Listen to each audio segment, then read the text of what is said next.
Hey, everybody, and welcome into another episode of the Level Playing Field podcast. The Olympics are over. USA Hockey wins the gold medal for the first time since 1980. Incredible and absolutely fantastic game by the boys in the red, white, and blue, taken over from Canada. But as always, we take a little different approach to it. Anyone can just talk about the scores and the goals, but we're going to dive a little bit deeper and see how everything works and kind of burst the balloon for everybody. So, Dennis, tell me a little bit about what we'll be talking about. So, Andrew, it plays into our entire Mm-hmm. game plan. You and I, our show, man, the greatest show out there. Guys, listen, you really gotta pay attention to what we're saying right now because we're looking out for our Mm-hmm. American athletes, our 18-year-old American athletes trying to go to college, trying to have an opportunity. So if you look at this package, the 1980 Olympic team, Michael Ruzioni, friend of mine, athletic director up at Boston University, assistant athletic director up there, good friends, know the guy, communicated with the guy on occasion. But the average age, Andrew, the average age of that 1980 team, Mm-hmm. zero pros, all amateurs. The average age that you looked up was what? I think it What was was the average 21, age? 21.4, 22. Yeah. 22. 22. It was 20. Let's look. 22-year-olds. None of them were pros, right? All amateur athletes, Mm-hmm. pure amateur athletes, because that's what the Olympics is supposed to be about. That's what the NCAA is supposed to be about, the National Collegiate Athletic Association, right? So, all the guys, they were probably a year out of college, and then they all qualified on the U.S. Olympic team. They put a team together. They went over and beat Mm-hmm. USSR. They beat Russia in the 1980 Olympics, right? They were 22-year-olds and they beat the world power at that time Mm-hmm. and still at this time. They beat them, and that was such a great victory.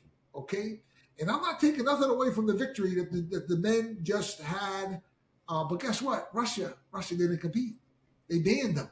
I don't know why they banned them. It's tragic that they banned them. But I would tell you, I'm not putting, I'm looking for a level playing field. That's the name of our show, Mm-hmm. right? Level playing field. This isn't a level playing field here. Those 22-year-olds, Andrew, right, are this much higher Mm-hmm. than these guys. Okay. I don't want to take nothing away, but all these Mm-hmm. guys are millionaires. These guys were all broke. They were fighting the fight. They were barely getting by. They were making huge sacrifices financially, physically, from their families, and they had sponsors and minimum sponsors. And guess what? They won the gold medal. Now here we are, over 40 years later. 40 years later, and the new gold medal standard. Tell them about the new gold medal standard, Andrew. The guy, I mean, these guys. Listen to these Yes. numbers. They're So, crazy. hey guys, do me a favor real quick. Look down. Are you subscribed to the channel? If you are, thank you so much. If you're not, please click subscribe. It helps us so much keep bringing you the conversations that no one else is having. Thanks, guys. Okay, let's get back to the conversation. Yeah, I mean They're that's what it is. It's all NHL players, and that's what it is. That's just it's a different day and age. It's a different day and age. And we were trying to look into because we're trying to tie this into the Olympics and kind of the what's going on in the world. But as always, we like to tie it back to NCAA and college sports. So we asked ourselves a very interesting question: is that we've been talking about international student athletes taking scholarships away from American athletes, and we're like, how do they get here? What is the process of getting a visa, getting a student visa to come over and participate in intercollegiate athletics? And as Dennis famously always says, this is not the international collegiate athletic association. This is the National Collegiate Athletic Association. So what we've learned is that there is an F1 student visa. That's how you become a student in America if you are from outside the country. 70 to 90% acceptance rate on that. It's a pretty standard thing. You fill out a form, and unless you are from a country where you are basically The rule is that you have to go back after you're done being a student. So unless you're coming from somewhere where you cannot prove to the fact that you are going to go back to your home country of origin, they're going to accept you. So, but I thought, so going through this, I was reading all about this and everything. And what I found to be the most interesting is that, yes, these visas have been coming on for a while now, but with the advent of NIL, it throws a whole nother wrench into the equation here because now we know that if you have a visa and you go abroad, say to Europe or anywhere, you can't work. So if you go over to Europe for 6 months, you can't work. You can't make money. You can't make money. So how are kids going to come here and participate in the NIL if they're not U.S. citizens and they're on a student visa?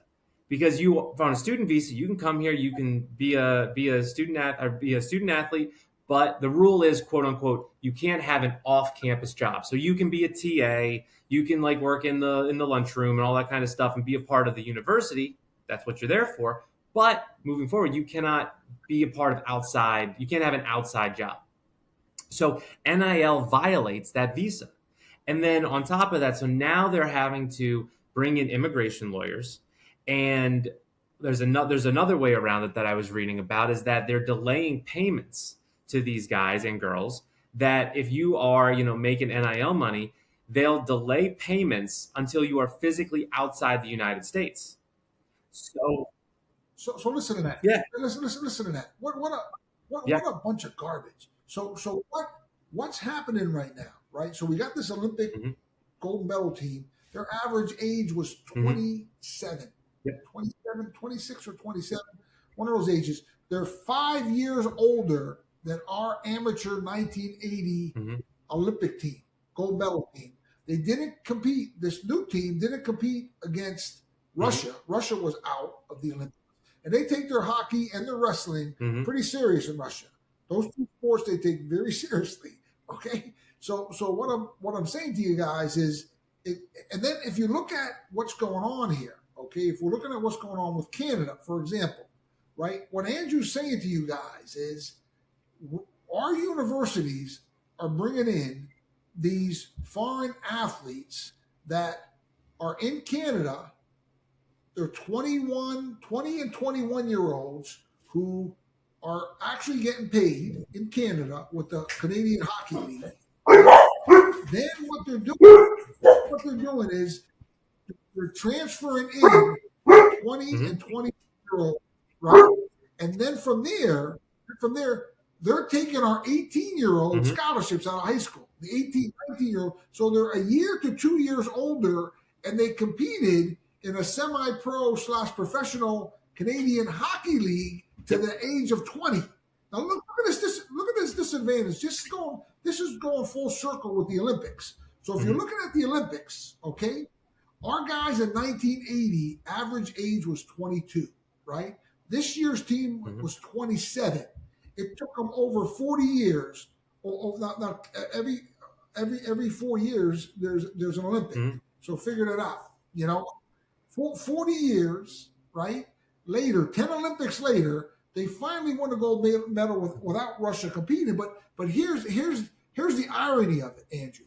Here's the irony of it. So all of the guys up in Canada are playing in the National Hockey League and in the Olympics at an older age.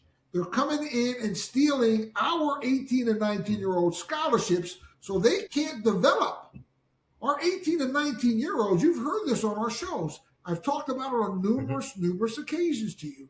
And it just happened. It's just unfolded right in front of our faces. It's unfolded in front of our very eyes because, so this was the first year that players from the Canadian Hockey League are able to play in the NCAA. So famously, Gavin McKenna at Penn State right now, he's going to be probably the number one pick in the NHL draft next year.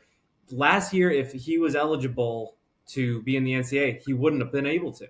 He would have had to stay in the CHL and then go over to the NHL. There's nothing wrong with that. But now they changed the rules. Why? Why are you changing the rules? These guys are making money. It's it's just another level of it's another level of incompetence by the NCAA, and they just can't seem to get their foot out of their Unlevel. It's unlevel. It's mouth. unlevel. You know, Yep. we have the level playing field, right? But this Well, is and then the other unlevel. thing, Man, the, you the think major about part is like, so Gavin McKenna, bad example, because he's going to come in and go out probably in 1 year, and he's within the age. I forget how old he is, but he's not 24 or anything. So he's fine. But like in a world where someone, I think there's the CHL, the age range is probably like 16 to 20. But if you're like a mid to low tier player, and you can go from the CHL at 20 years old and then go to the NCAA at 20 and have 4 to 5 years of eligibility, that changes the whole thing because now you're stealing a scholarship and competing against 18-year-olds.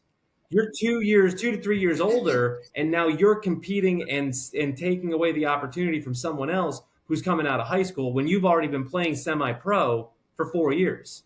So that's it. and Yep. they started school. It's part of Yep. that semi-pro league. They pay for Yep. their college education. How?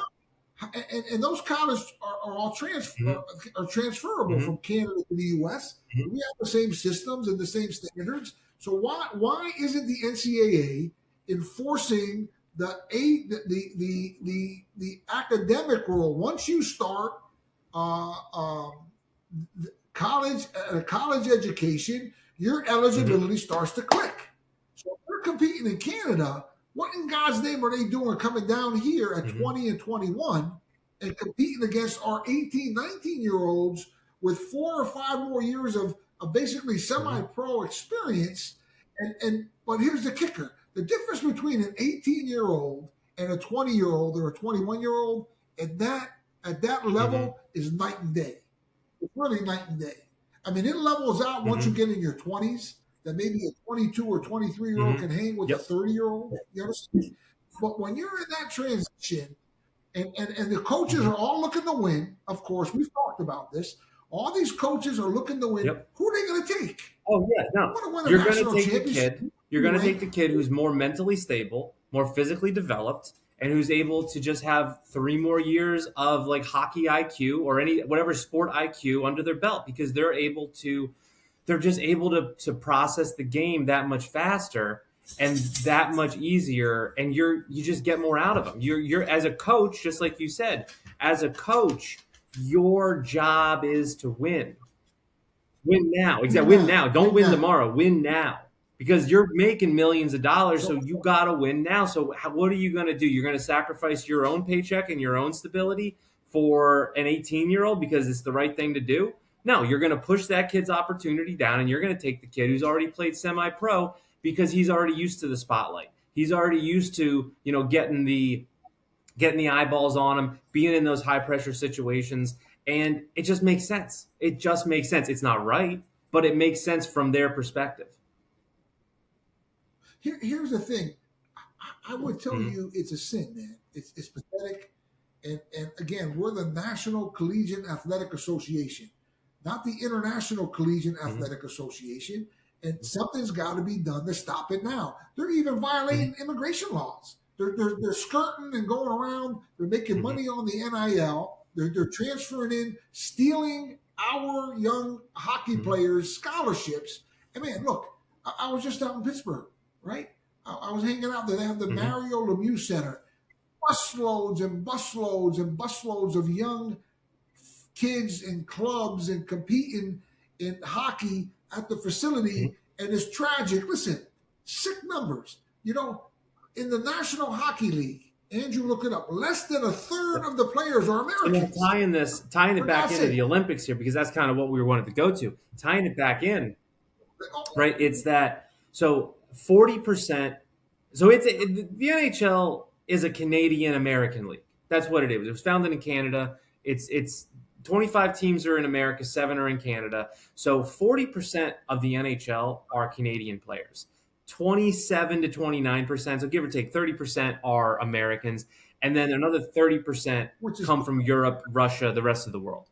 And yeah, so the interesting part of it is that when you look at that from, again, from a developmental side of things, we're not talking about on the ice as far as like who's winning the NHL title or an NHL, cup, the Stanley Cup. When you look at it from a developmental standpoint, as far as the Olympics go, the United States has not won a gold medal in 46 years.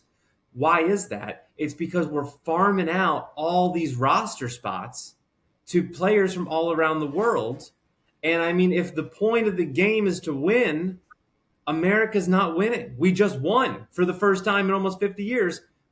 All right, guys, quick time out here to talk about our friends at RC Graphics. If you've ever coached or run a team or you own a business, you already know this. Look good, feel good, play good.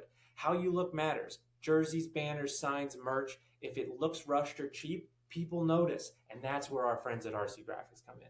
They're a family-run company dating back to 1991. And when you work with them, you're not getting bounced around or dealing with any online forums. You're going to talk to our guy, John, who's going to make sure that your order is perfect every time. They handle commercial offset printing, digital printing, signage, promotional products, custom apparel. Look at this hat. This is so high quality. This is amazing. Whatever you need, all the stuff that helps your organization look professional, they got it covered. The best programs don't cut corners, and RC Graphics doesn't either. They've been doing it the right way for over 30 years, and it shows in the final product. So if you need any printing done, call RC Graphics. They got you covered. All right, let's get back to the show. What was it? How much have they advanced themselves? Exactly. Letting pros play an amateur sport. I mean, it needs to stop in hockey. It needs to stop in basketball. It needs to stop across the board. Okay, this is our poster child. Andrew and I have been talking about this every episode that we've done.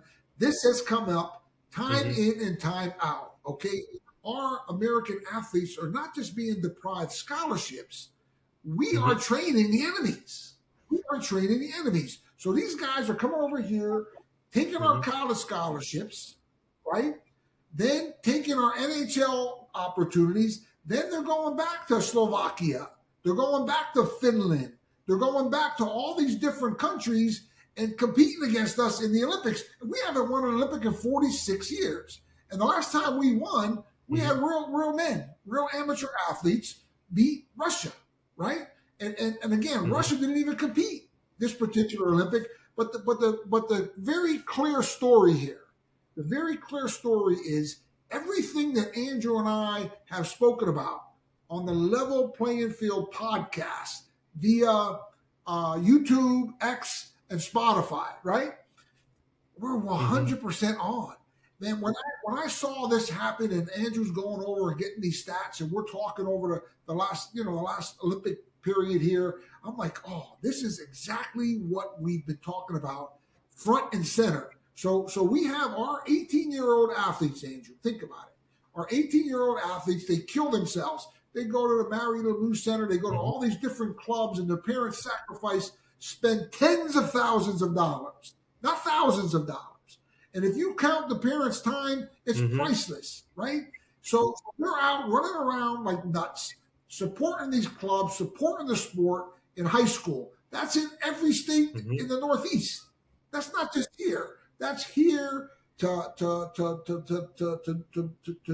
New England states, all the way over to North Dakota and South Dakota. You go down, and hockey's huge in the high school levels. To think that only 30, less than a third of those athletes that are maturing and moving on are having the opportunity to play in the NHL. It's sick. It's really sick. And then if you shift it over, they're not even getting the opportunities to play in college.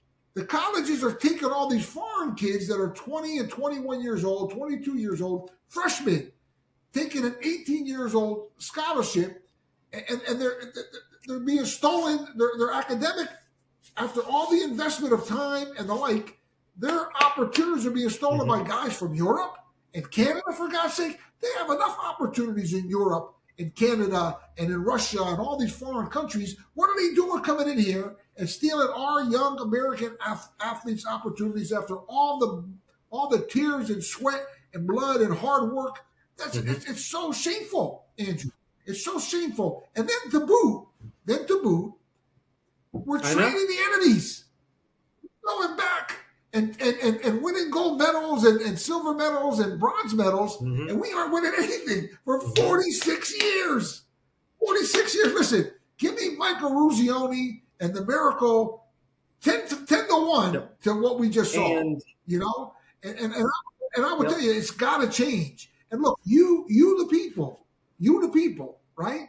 You the people have to put your foot down and say, hey, we want change. The NCAA is the NCAA. They have to change their rules. And once a kid starts in this Canadian Hockey League, he's getting an education. He's got 2-3 years there. And maybe he can transfer Mm-hmm. here and get 1 year, if that. You understand? And if he does transfer here, he can't violate immigration laws. You can't get a bunch of scumbag lawyers skirting it and switching it and putting a different spin on it. It's total Yeah, absurdity. And when I read that, I almost fell out of my chair. I was like, because I'm reading this and like a little peek behind the curtain as far as like, we're doing research before the show here and everything. And I'm going through, I'm like, all right, visas, how to check in, international students, yada, yada, yada. You go through it all. And then I'm reading, I'm like, wait, how are they getting paid? You can't get paid when you're not a U.S. citizen working in the United States. That doesn't make any sense. And so I go through and I keep reading, and they're saying how it's a simple process. It's a simple process. You just fill out a form, you do this.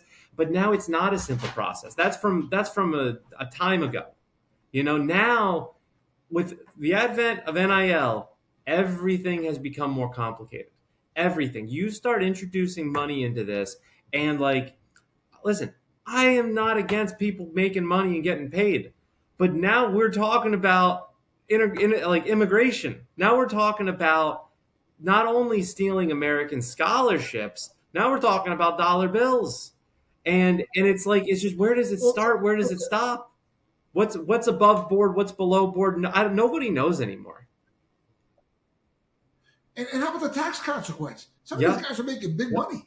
Even the hockey players making big money. The basketball guy that what was the coach that was Calipari, just complaining about? He's a Calipari. Yeah, yeah. 28-year-old playing Yep, in the European League, or he's from yep, Africa or some yep. kind of garbage like that. And now he's in.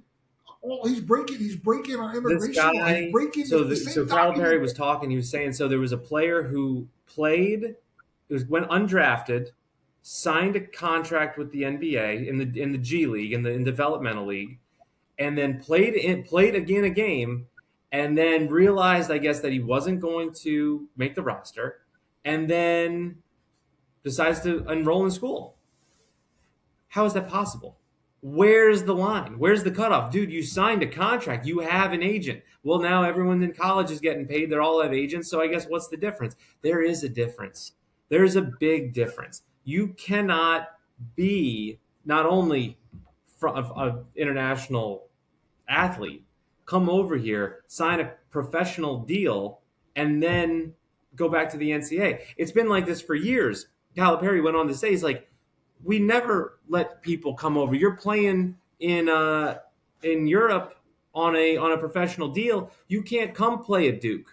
That's the rule. And now there's no rules. So again, just make a rule And and then stick again, to look, it. And that's the problem. I was just listening to something real quick. I was look, just look, listening to something. I forget who was saying this, but it's not about the rules. It's about the refusal to be governed. Because the NCAA president I was talking about the college football, commissioner, and there needs to be a commissioner, blah, blah, blah. There is a commissioner. It's the NCAA. It's the NCAA president. He's the commissioner. But it's the refusal to be governed and to play by the rules from all of these institutions that get us to this point. So if you refuse to be governed, then there's nothing you can do. There's nothing anyone else can do. If you're saying I'm making so much money that I would rather cheat to win, and all that matters is if I win on the field, and then if it gets taken away afterwards, i.e., Michigan a couple years ago, like there's no they cheated. Everyone, they got caught cheating, and nothing happened, point blank. And now you sit there and you're like, all right, well, if you refuse to be governed, you refuse to follow the rules, there is no consequences. What's next? What's next? That's the national Yeah. chaotic, the National Chaotic Yep. Athletic Association that needs to be intervened on. They need to have the governors of our great country. And this, look, man, we're Yep. independents. I'm an independent. Been an independent for 20 plus years. Okay, look, this is a bipartisan issue. Okay, our amateur athletic Olympic, as we're just seeing, and NCAA has just gone, man, it's gone to hell. You know, and I would tell you, it's time to get it back. It wasn't broken. It wasn't broken, and it didn't need to be fixed. So the Congress, the Senate, the President of the United States, and I tell you, that's the beautiful thing about the 1980 Olympic team. That's the cherry on top, Andrew. They went to the White House and they told the President of the United States that he has to stop NIL. Okay, so that to me, full circle in itself makes it just so much more. That 1980 Olympic team is so far superior, and I'm going to give a shout out. I've just been so busy. I haven't called. I haven't called Mike Eruzione, man, and give him a shout out. But I'm going to and tell him this is proof. This is proof that NIL has to stop, and we got to cut the immigration issue with these Canadians coming down here. And if they do come down here, they got to be considered seniors or whatever. You know, they're not just transferring in as freshmen and then stealing our guys' opportunities, and then we're training them. Our NCAA competition is probably better than the Canadian, or right there with the Canadian Hockey League. You understand? Our guys are very competitive. They're getting guys. You know, so I would tell you, we need to really draw the line and get back to what worked in 1980. Okay, we didn't have CHL players playing in our NCAA. We didn't have National Hockey League guys playing in the Olympics. Do you understand? We want our young American hockey players, our young American athletes in every single sport. That's every single sport, A to Z, because we know, Andrew, there's 25,000 foreigners right now in our NCAA that have stolen American athletes' opportunities. And it's the same footprint. I talked about it in track and field. I've talked about it in soccer. I've talked about it in baseball. Every single sport, we have these foreigners. And it's not just, look, I know there's a big thing with South America right now with this immigration and ICE and all that. These are Europeans. These are Canadians. These are very wealthy countries. Let them take care of their own while we take care of ours. You understand, Andrew? To think that 1/3 of all of the National Hockey League players, how many players are there? There's only like 725, 726, something like that. To think that of those players, only 1/3 of them are Americans. For God's sake, that's absurd. Send them all back to Finland. Let them have their own league. Let them do the European League and let those guys play in Europe, and they can do a big world championship of some sort. That'd be great. But do it. Listen, coming into our backyard and taking our kids' scholarships and then taking their Olympic opportunities, and then we're training the enemies, like we said. We're training the enemies, literally. Those guys are the guys competing for our gold medals in hockey, Andrew. And it's really tragic. It's got to stop. And you, listen, you the people, look, you the people, Andrew and I, we have this great show, right? On